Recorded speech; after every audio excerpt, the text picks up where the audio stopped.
চাচি তুমি পোলাও রান্না করছো? কি সুন্দর গন্ধ। আমার একটু দিবা? কতদিন পোলাও খাই না, অল্প একটু দিবা, খায় যামুগা আর যামুগা। কি কইলি তুই? তুই পোলাও খাবি? আরে ওই খয়রাতি, ওই তুই আমার রান্না পোলাওর দিকে নজর দিছস? হ্যাঁ, এইটা খায় যদি আমার মেহমানের পেটে অসুখ করে রে, তোর একেবারে খায় ফেলামু। আর তুই আমার কাছে চাস কেন? তোর মান না এত ফুরানি, তোর মায়ের যে কো এ রান্না করে দেখ।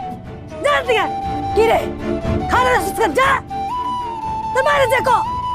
আই বাপসেরি আই, বাপের জন্মে কি পোলাও খাস নাই জীবনে? যা করে যা। শুনেন, আল্লাহ সবার দিন সব সময় এক রাখে না, দিন বদলায়।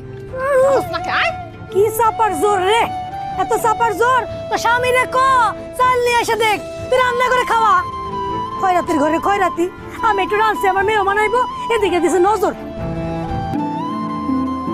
আবার আমাকে ফুলিয়ে দেখছেন?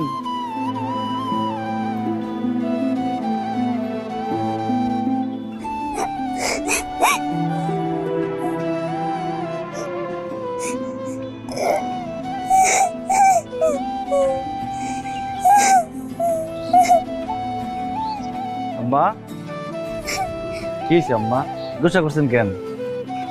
আব্বা, আমার গোশত পোলাও খাইতে ইচ্ছে করতেছে। চাচির কাছে গেছি, মায় মারছে, তুমিও কি মারবা? কি যে কর না আম্মা, আমার কি ওই সাহস আছে? আমি আপনার পোলা লাগি না?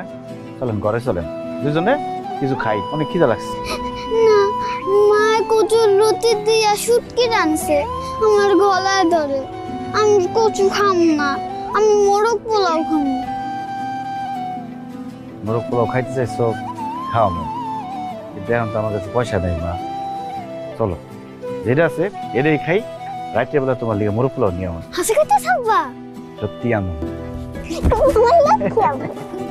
চলো, আব্বাই মাইকা দিলে দেখবো মোরগ পোলাওর মতো স্বাদ লাগবো।